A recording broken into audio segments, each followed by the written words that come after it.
రెండు చేతులెత్తి స్తోత్రం చెబుదాం. హల్లెలూయా. మరి ఈ చివరి ఆరాధనలో నేను అడుగుతూ ప్రార్థనలో, ప్రభువా మరి చివరి ఆరాధన కదా,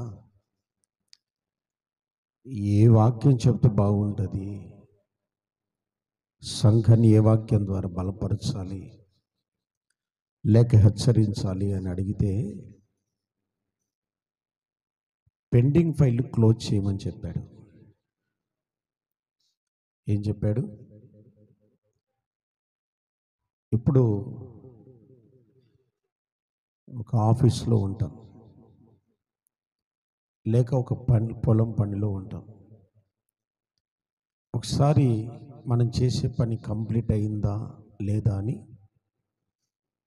వెరిఫై చేసుకుంటాం. చేసుకుంటారా? చేసుకోరా? అన్ని సంతకాలు పెట్టానా లేదా,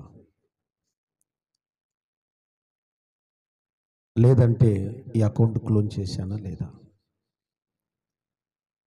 నేను వెళ్ళిన పనిలో నా యజమానుడు సంతోషపడ్డాడా లేదా, ఖచ్చితంగా మనం వెరిఫై చేసుకుంటాం. అయితే దేవుని సన్నిధిలో ఈ సంవత్సరం నువ్వు చేసుకున్న తీర్మానాలు, ప్రమాణాలు ఏవైనా ఉంటే అవి ఈ సంవత్సరంలో కంప్లీట్ చేయాలి. అంటే 2 డేస్లో పెండింగ్ ఫైల్స్ అన్నీ కూడా ఈ 2 రోజుల్లో నువ్వేం చేయాలి? క్లోజ్ చేయాలి. దేవునితో లాస్ట్ జనవరి నుండి ఇప్పటి వరకు ఏమేమి తీర్మానాలు చేసుకున్నావో ఆ తీర్మానాలన్నీ కూడా క్లియర్ చేసేయాలి ఈ 2 రోజుల్లో.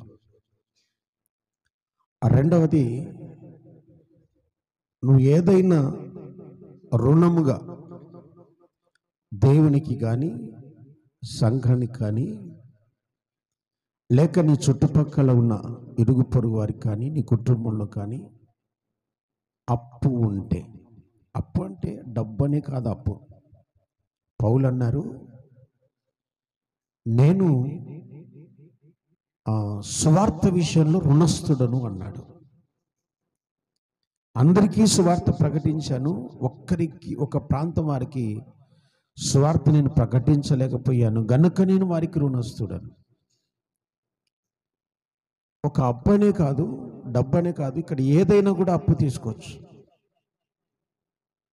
రుణముగా ఉన్నవన్నీ కూడా ఈ 2 రోజుల్లో చెల్లించాలి. ఉదాహరణకి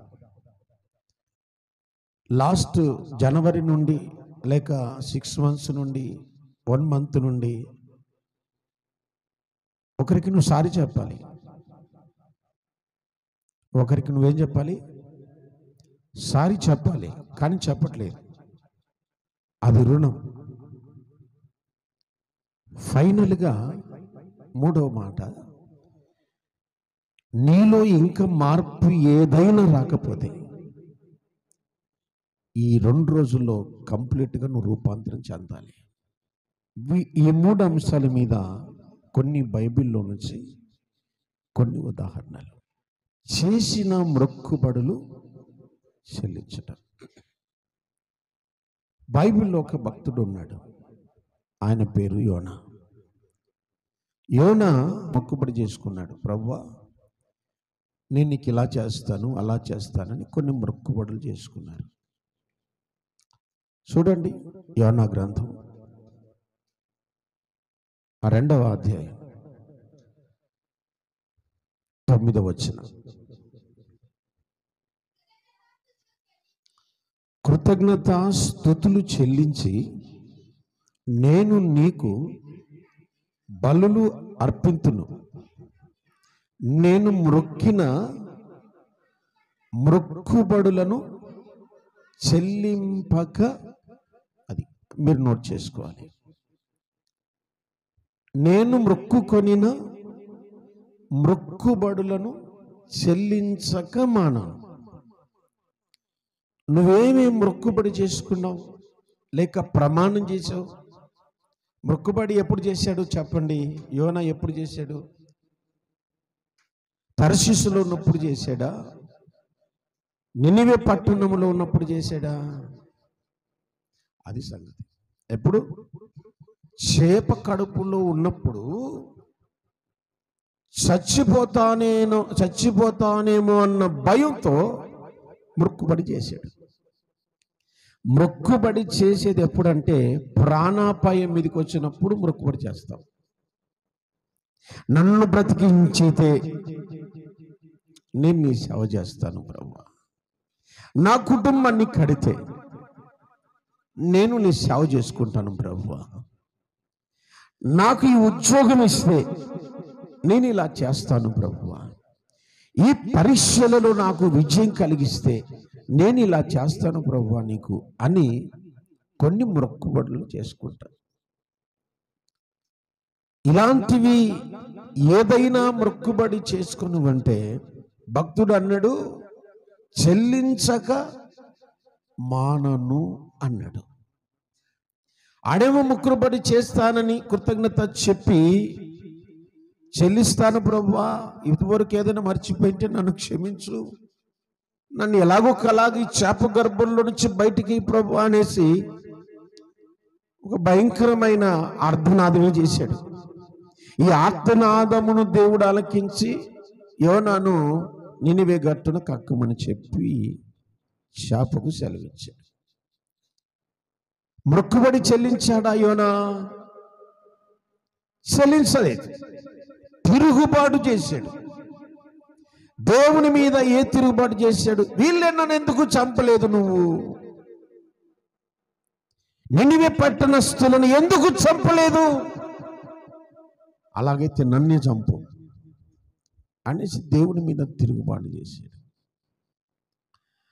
నా ప్రియమైన దేవుడి సంగమా, చాలామంది మొక్కుబడి చేసి ఆ మొక్కుబడిని మర్చిపోతుంటారు. చాలామంది మర్చిపోతుంటారు. ఇంకా కొంతమంది ఏం చేస్తారంటే మొక్కుబడి చేసి చెల్లించటం అవసరమా? ఇప్పుడు ఎలా మర్చిపోతారు? ఉదాహరణకి ఐఏఎస్ సీట్ వచ్చేసింది, కలెక్టర్ అయిపోయా. ఇప్పుడు వెంటనే కలెక్టర్ అవగానే ఏం చేస్తారు? ఫ్రెండ్స్ అడుగుతారు, ఏయ్ పార్టీ, ఫ్యామిలీ అంటారు పార్టీ, చుట్టుపక్కల వాళ్ళు అంటారు పార్టీ, స్కూల్ ఫ్రెండ్స్ అంటారు పార్టీ. ఈ పార్టీలో పడి అసలైనకు పార్టీ ఇవ్వడం మర్చిపోయారు. ఎవరికి? ఐఏఎస్ పాస్ కావటానికి సహకరించి సహాయం చేసి అద్భుతం చేసిన యేసయ్యను మర్చిపోయి అందరికీ పార్టీలు ఇచ్చేస్తారు. అసలు ఇక్కడ అసలైన వ్యక్తి వెయిటింగ్. ఈయనకు కృతజ్ఞతలు చెల్లించటం ఆగిపోయింది, మొక్కుబడి చెల్లించటం ఆగిపోయింది. కారణం సంబరాల్లో పడి మర్చిపోయింది, సంతోషంలో మర్చిపోయాం. ఇలాంటివి ఏవైనా ఉంటే వెంటనే వాటిని క్లోజ్ చేయాలి. స్తోత్రం. ప్రభుకు మహిమ కలుగును గాక, ప్రభుకు స్తోత్రం కలుగును గాక. అది సామెతల గ్రంథం అనుకుంటాను, ఒకసారి ఓపెన్ చేయండి. 25వ వచనం. వివేచింపక ప్రతిష్ఠితమని చెప్పుటయు, మొక్కుకొనిన తర్వాత దాన్ని గూర్చి విచారించుటయు ఒకనికి ఊరియగును. అంటే ఆలోచించకుండా ఇది నేను చేయగలనా, ఇది చేస్తానా లేదా, నేను దేవుని దగ్గర అయితే మొక్కుబడి చేసుకుంటున్నాను, తొందరపడి మొక్కుబడి చేసుకోవటం తప్పంటున్నాడు బైబిల్లో. నన్ను బ్రతికిస్తే నీ సేవ చేస్తా, అసలు రైటేనా? మనం చేసుకున్న తీర్మానం రైటేనా? నన్ను ఈ పరీక్షలు పాస్ చేస్తే నీకు అలా చేస్తాను, ఇలా ఎవరిని అడిగావు పాస్ చేస్తాను? ఎవరిని అడిగావు ఈ మొక్కుబడి చెల్లించడానికి? ఇంట్లో అంగీకరిస్తారా? మీరు ఆలోచించండి. వివేచింపక మొక్కుబడి చేసుకొనుటయు ఒకవేళ మొక్కుబడి చేసుకున్న తర్వాత, సక్సెస్ అయిన తర్వాత, చేసిన మొక్కుబడి చెల్లించుట విషయంలో విచారణ పడుటయు నీకు ఊరి అగును. మొక్కుబడి చేశావు, చెల్లించడానికి ఇప్పుడు ఏం పడుతున్నావు? విచారణ అవసరమా? దేవుడు నీ జీవితంలో అనుకోకుండా ఒక 20 lakhs నీకు ఇచ్చేసాడు. అద్భుతం జరిగింది నీ జీవితంలో. నువ్వు చేసుకున్న మొక్కుబడిని బట్టి దేవుడు అద్భుతం చేశాడు. 20 లక్షలు అనేసరికి ఇప్పుడు 20% ఎంత? విచారిస్తారా లేదా? విచారిస్తారా లేదా? 100%. 100%. ఓ ఇంత ఇవ్వాలా? అవసరమా? ఓ చిన్న ప్రార్థన కొడుకు పెట్టించి పంపించేద్దాం. దేవుడు అంటున్నాడు, అది నీ కూరి, అది నీకు నాశనం తెస్తుంది. చెల్లించిన తర్వాత 100% నువ్వు దాన్ని చెల్లించి తీరాలి. ఆమేన్, ఆమేన్. దేవునికి మహిమ కలుగును గాక. ఒక వ్యక్తి మొక్కుబడి చేసుకున్నాడు. ఆదికాండంలో 28వ అధ్యాయంలో.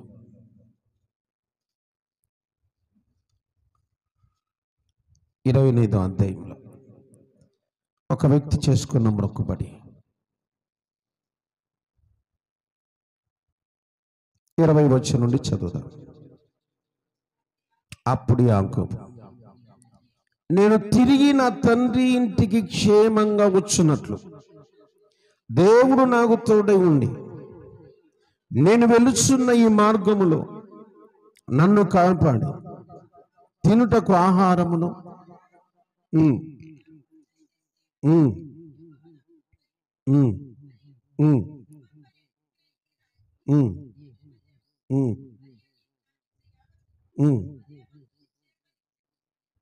అది భయంకరమైన సిచ్యువేషన్. యాకోబుది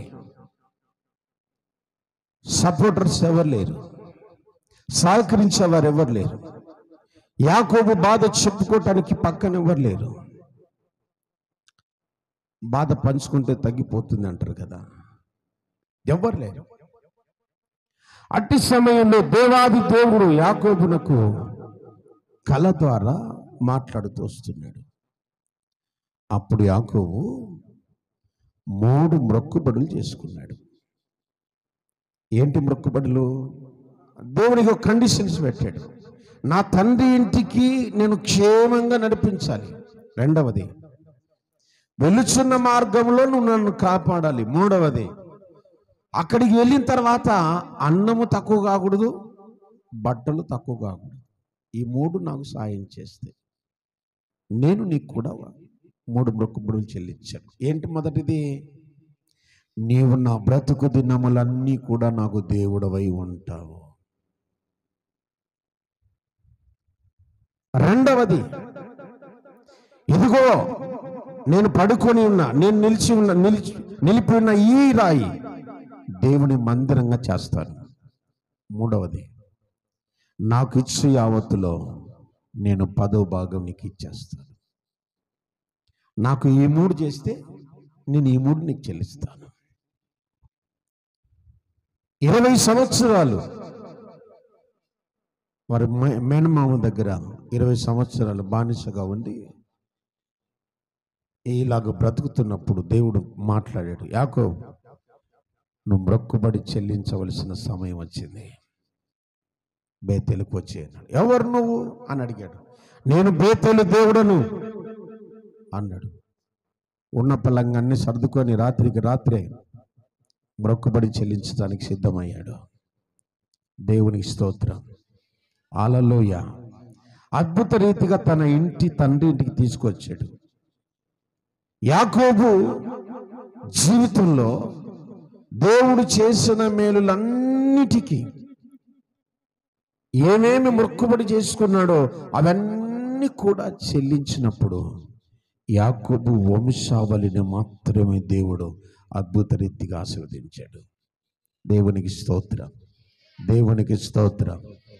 నేటికి యాకోబు కుమారులు నిలిచి ఉన్నారు అంటే అర్థం ఏంటో చెప్పన? యాకోబు మ్రొక్కుబడిన మ్రొక్కుబడులు చెల్లించుట.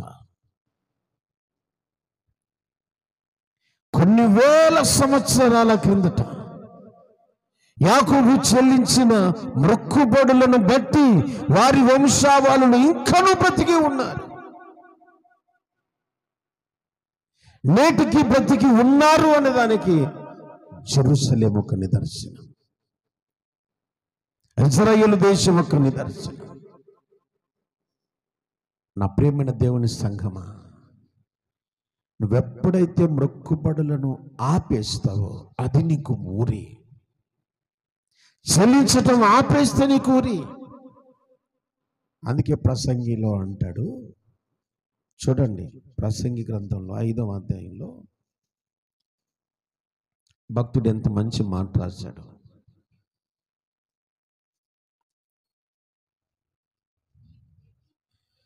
నీవు దేవునికి మ్రొక్కుబడి చేసుకొనిన ఎడల దాని చెల్లించుటకు ఆలస్యం చేయకు.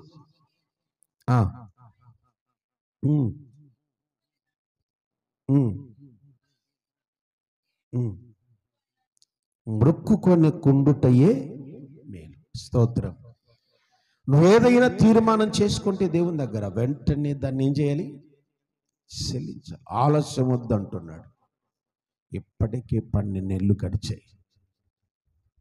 ఇప్పటికీ 12 నెలలు గడిచాయి. దేవుని దగ్గర నువ్వు మ్రొక్కుబడి చేసుకొని, లేక తీర్మానం చేసుకొని, లేక ప్రమాణం చేసి, నువ్వు ప్రార్థనలో ఉన్నప్పుడు ఏమేమి మ్రొక్కుబడులు చేశావో మర్చిపోయావేమో.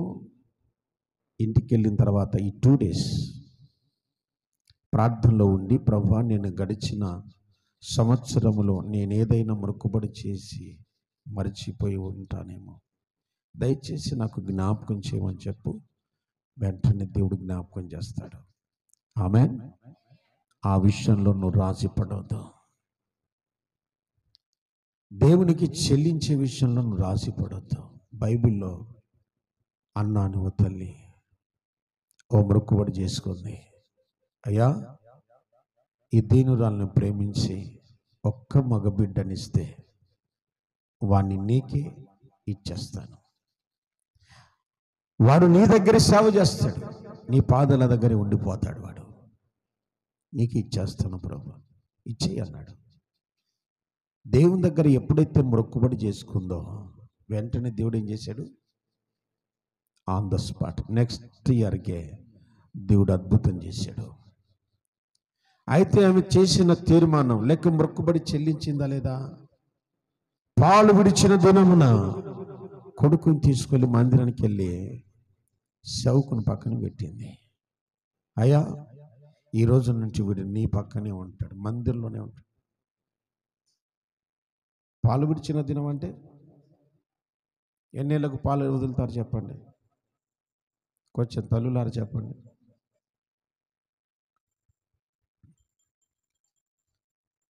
నేను 7 years ఫైనల్ నేనే కాబట్టి, లాస్ట్ అబ్బాయి నేనే కాబట్టి 7 ఏళ్ళు అమ్మకు ముద్దుల కొడుకుని నేను. బట్ అనుకోండి 7 ఏళ్ళు అనుకోండి, 7 years. సమయాల వయసు ఎంత చెప్పండి? 7 ఏళ్ళు. ఇక్కడ 7 ఏళ్ళు ఎవరైనా ఉన్నారా? ఎన్నేళ్ళు బాబు? 8. ఒకవేళ మందిలో వదిలేస్తే, చర్చిలో వదిలేస్తే ఏమైనా పనికి వస్తాడా చౌకునికి? వానికి నేను కాయలు ఉండాలా, అంతే కదా? 7 సంవత్సరాల వయసులో మందిరంలో వదిలేసి ఇక్కడే ఉంటాడు, ఇక్కడ నుంచి వాడు ఇంటికి రాడు అని పొరపాటున వదిలేసి వెళ్ళిపోయాడు అనుకో రమణ, నేను తట్టుకోలేను. నా వల్ల అయితే కాదు. వావ్, అవునా కదా? బైబిల్ చదవలేడు, ప్రార్థన చేయలేడు, పరిచయం చేయలేడు. నేను ప్రార్థన మానేసి వాడు ఎక్కడ పోయాడని కన్ను పెట్టి చూస్తాను. అలా ఎందుకు? పసిబిడ్డ కాబట్టి ఎక్కడ ఆడుకోవడానికి పోయి ఎక్కడ గాయం చేసుకుంటాడో ఇంకొకటి, అలాగున పనిలోకి అప్పగించుకుంటే డిపార్ట్మెంట్ వచ్చి నన్ను కేసు పెడుతుంది. 12 లోపు సంవత్సరాల పిల్లలను పనిలో పెట్టుకోకూడదని ఒక రూల్ ఉంది. ఇవన్నీ మీకు తెలియని కాదు, కానీ 12 ఏళ్ళ వయసులో మందిరంలో పడేసి వడక్కనే ఉంటాడు, వీడు ఇప్పటి నుంచి దేవునికి ప్రతిష్ఠుడు అని చెప్పేసి వెళ్ళిపోయింది ఆ తల్లి. ఏమయ్యాడు చెప్పండి? సమయంలో తుంటరి వాడయ్యాడా? అల్లరి వాడయ్యాడా? పనికి మాలిన వాడయ్యాడా? నాకు ఇక్కడ నచ్చిన పదం ఏంటో చెప్పనా? 12 ఏళ్ళ నుంచి ఒక్కరోజు కూడా ఇంటికి వెళ్లకుండా అమ్మ చెప్పిన మాటకు లోబడి అమ్మ చెప్పినట్టుగా నడుచుకొని దేవుడి మందిరంలో పడుకుంటున్న ఈ చిన్న బాలుణ్ణి పరలోకమందున్న దేవుడు చూశాడు. చెప్పాలి స్తోత్రం, హల్లెలూయా. ఇక నాకు నచ్చిన మాట ఏంటో చెప్పడా? అంత గొప్ప దైవజనుడు ఏలి అక్కడ ఉన్నాడు, కానీ ఏలితో దేవుడు మాట్లాడలేదు, కానీ సమూయేలుతో మాట్లాడాడు. చప్పట్లో దేవునికి స్తోత్రం, దేవునికి స్తోత్రం. ఇప్పుడు నాతో కంటే సన్నితో దేవుడు మాట్లాడాడంటే ఎవరికి అది ఘనత చెప్పండి? ఎవరికి? ఏంటండి మాట్లాడరు? తల్లిదండ్రులకు ఘనత. బైబిల్లో ఒక మాట ఉంటుంది, అమ్మా అయ్యా నిన్ను కనిన గర్భం ధన్యురాలు అని యేసు ప్రభు గురించి ఒక మాట అన్నారు. ఎవరు కన్నారో కానీ నిన్ను, ఆమె కన్న ఆ తల్లి ధన్యురాలయ్యా అని చెప్పారు. ఇప్పుడు చెప్పండి, దేవుని దర్శనము అక్కడ రాయబడుతుంది, దేవుని ప్రత్యక్షత అరుదుగా వచ్చేదట. ఆ రోజుల్లో అరుదుగా ప్రత్యక్షం అవుతూ ఉండేది, అంటే చాలా కష్టం మీద ప్రత్యక్షత వచ్చేది. కానీ సమూయేలు వచ్చిన తర్వాత ముమ్మారు దర్శనమిచ్చిన. స్తోత్రం. ప్రతిష్టతలో ఉన్న ఘనత ఎంతో గొప్పది. మనం అనుకుంటాం కానీ ఇది అవసరమా? ఏదో ఆపదలు ఉన్నప్పుడు మొక్కుకున్నాం ఇది అనేసి, కానీ దేవుడు ఆ మొక్కుబడి చెల్లించటానికి ఎప్పుడైనా వస్తారేమోనని నేటికి వెయిటింగ్లో ఉన్నాడు, నేటికి ఎదురు చూస్తున్నాడు.